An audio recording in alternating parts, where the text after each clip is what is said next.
Nunca pensé que las palabras más dolorosas de mi vida las escucharía un día del padre.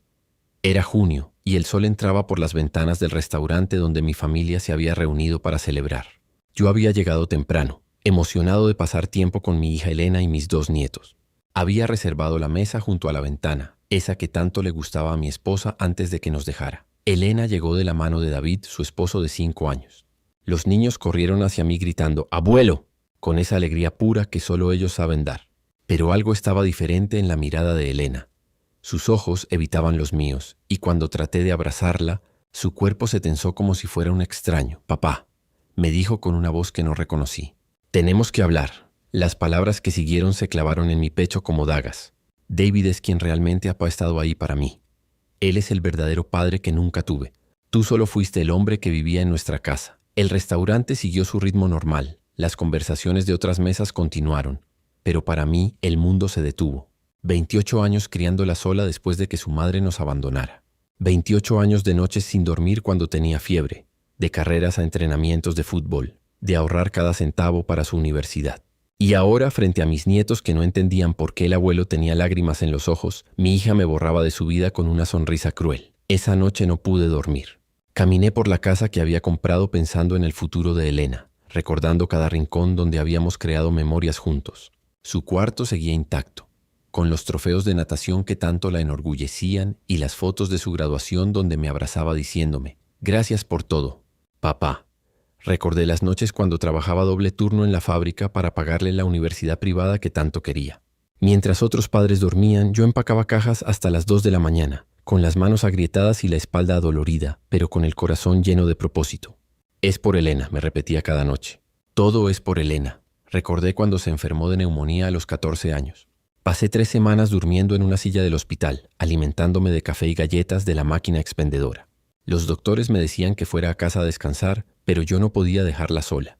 Era lo único que me quedaba de mi familia después, de que su madre decidiera que la maternidad no era para ella. David no estaba ahí cuando llorabas, porque los niños se burlaban de ti en la escuela. Murmuré en la oscuridad de mi cuarto.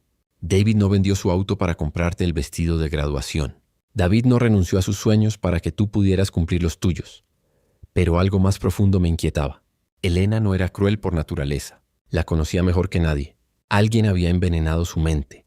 Alguien había reescrito nuestra historia. Una semana después de aquella humillación pública, recibí una llamada de mi abogado, Miguel Hernández, un viejo amigo de la universidad que había manejado mis asuntos legales durante años. «Carlos, necesito verte urgentemente», me dijo con una voz tensa. «Elena y David estuvieron en mi oficina ayer». Mi corazón se aceleró. «¿Para qué?» «Querían saber sobre tu testamento, específicamente sobre la casa y tus ahorros». Todo encajó como las piezas de un rompecabezas macabro.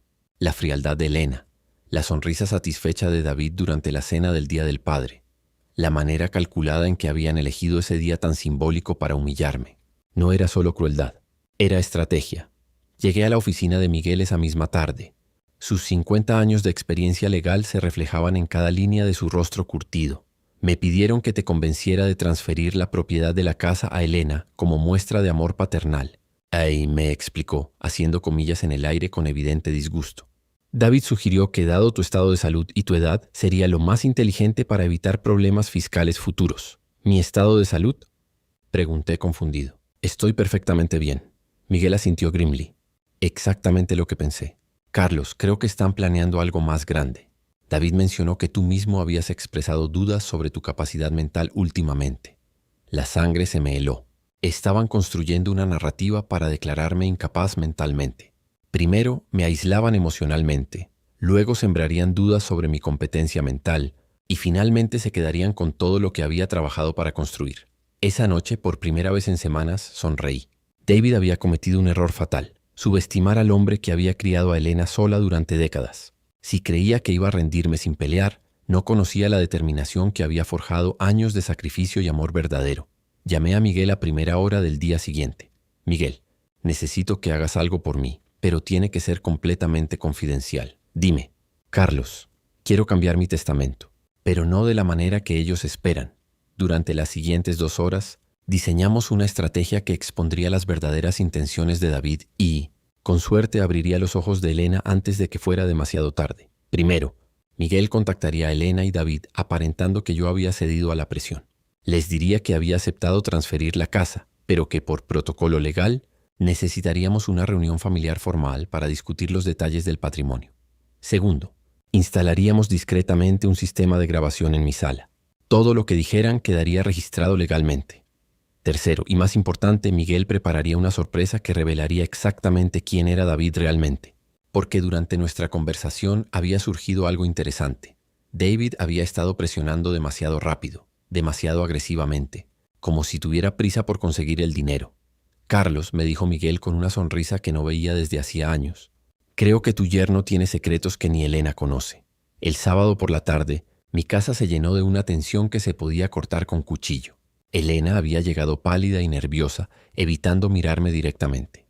David, en cambio, irradiaba una confianza que me daba náuseas. Vestía un traje nuevo que probablemente había comprado anticipando su victoria. Miguel había llegado temprano para activar discretamente el sistema de grabación.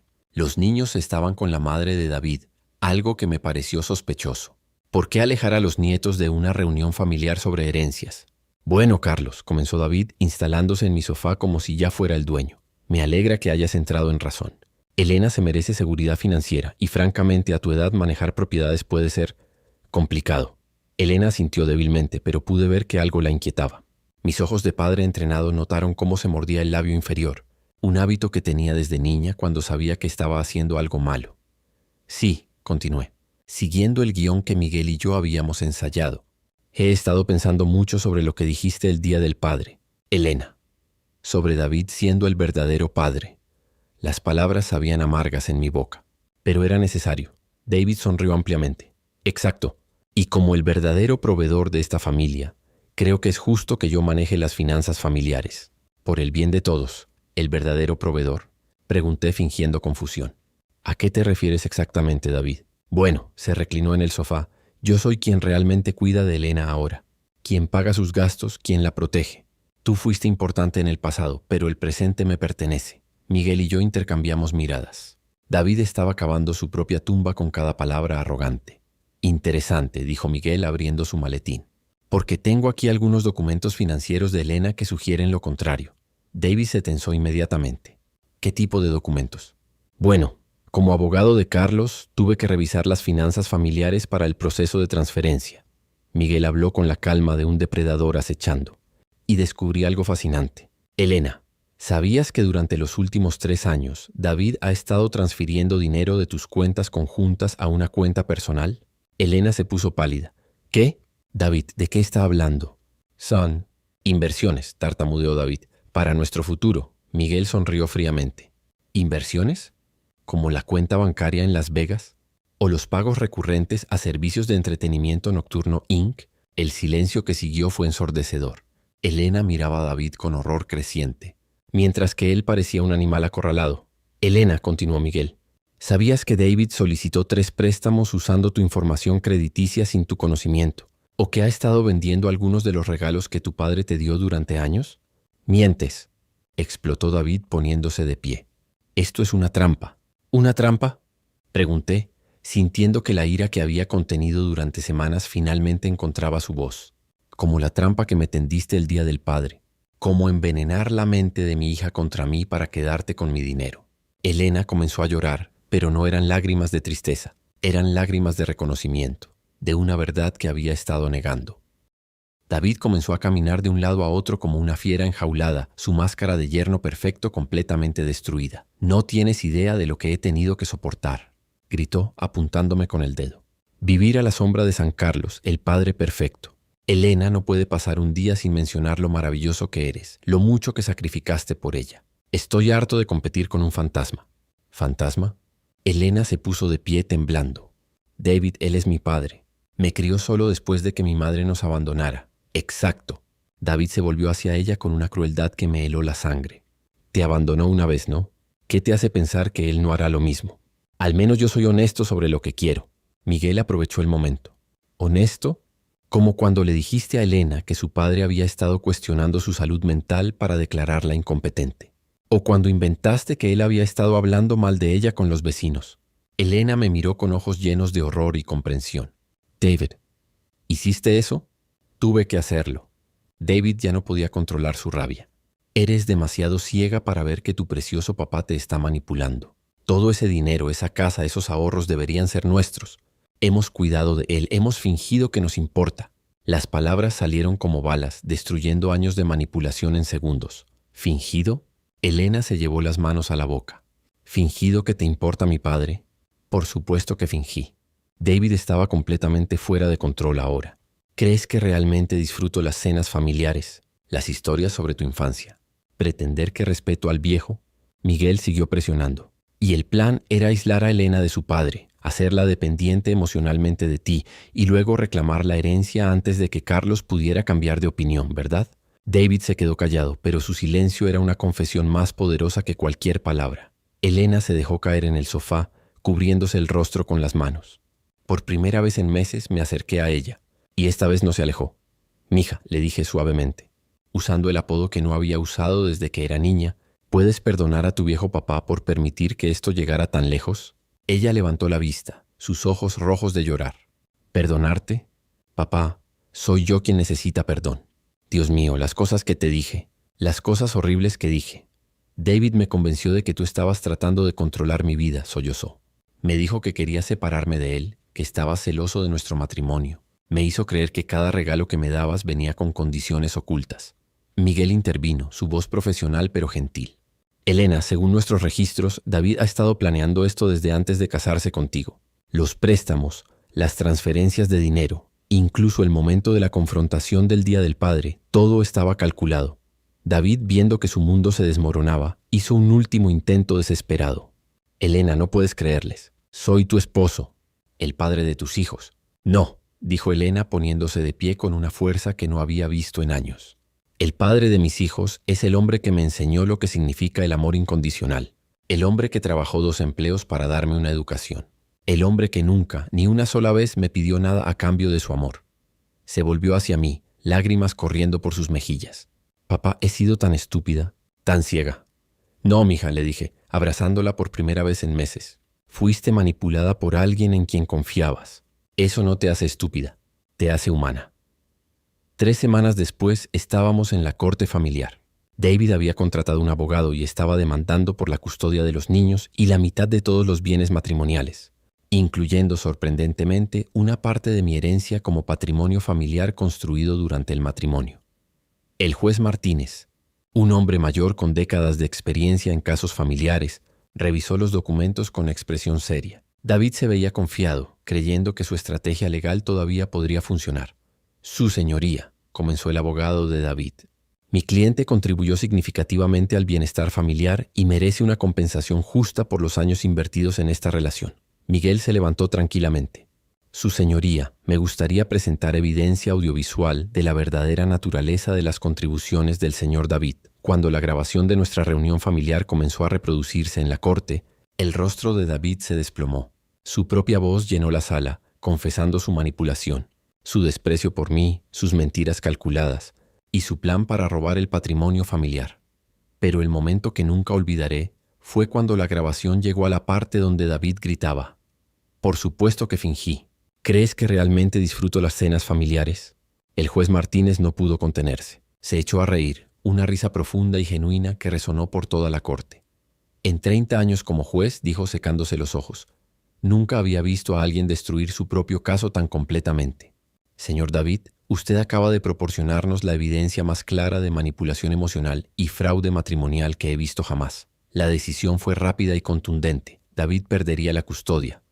Tendría que devolver todo el dinero robado y Elena recibiría el divorcio con todos los términos a su favor». 6 meses después, Elena y los niños se mudaron de vuelta a casa. No porque no pudieran valerse por sí mismos, sino porque habíamos redescubierto lo que significa ser una familia real. Una tarde, mientras veíamos a los niños jugar en el jardín que había construido años atrás para Elena, ella me tomó la mano. «Papá, hay algo que necesito decirte». Mi corazón se aceleró, temiendo que hubiera más revelaciones dolorosas. El Día del Padre. Cuando dije que David era el verdadero padre, en el fondo de mi corazón sabía que estaba mintiendo, pero había empezado a creer sus mentiras sobre ti, sobre nosotros. Hizo una pausa, viendo cómo nuestro nieto intentaba trepar el mismo árbol que ella había escalado 20 años antes. David me convenció de que tu amor tenía un precio, que todo lo que habías hecho por mí era para controlarme. Pero cuando vi la grabación, cuando escuché su desprecio real, me di cuenta de algo. ¿Qué, mija? Me di cuenta de que durante 5 años había estado viviendo con un extraño que fingía amarme, mientras rechazaba al único hombre que me había amado incondicionalmente toda mi vida. Esa noche, preparé la cena favorita de Elena, igual que hacía cuando era niña. Mientras cocinábamos juntos, ella me contó sobre sus planes para el futuro. Volver a la universidad para terminar la maestría que había abandonado por David, enseñar a los niños sobre el valor del trabajo honesto, y nunca más permitir que nadie se interpusiera entre nuestra familia. ¿Sabes qué es lo más irónico de todo esto? Me preguntó mientras servíamos la cena. ¿Qué? David tenía razón en una cosa. Tú eres el verdadero padre. No solo mío, sino de todo lo bueno que soy hoy. Y eso es algo que nadie puede robar jamás. Mientras bendecíamos los alimentos esa noche, rodeados por el sonido de mis nietos riendo y planeando aventuras para el día siguiente, entendí algo profundo. El amor verdadero no necesita defenderse con palabras. Se defiende solo, con la fuerza silenciosa de años de sacrificio, dedicación y presencia constante. David había intentado reescribir nuestra historia, pero la verdad tenía sus propios cimientos, construidos día a día durante casi 3 décadas de amor paternal auténtico. Y al final, la justicia no vino de los tribunales ni de la venganza, vino de algo mucho más poderoso, el reconocimiento de que algunos lazos son inquebrantables, sin importar cuánto intenten destruirlos aquellos que nunca entendieron su verdadero valor. Esa noche, por primera vez en meses, dormí en paz, sabiendo que había recuperado lo único que realmente importaba, a mi familia.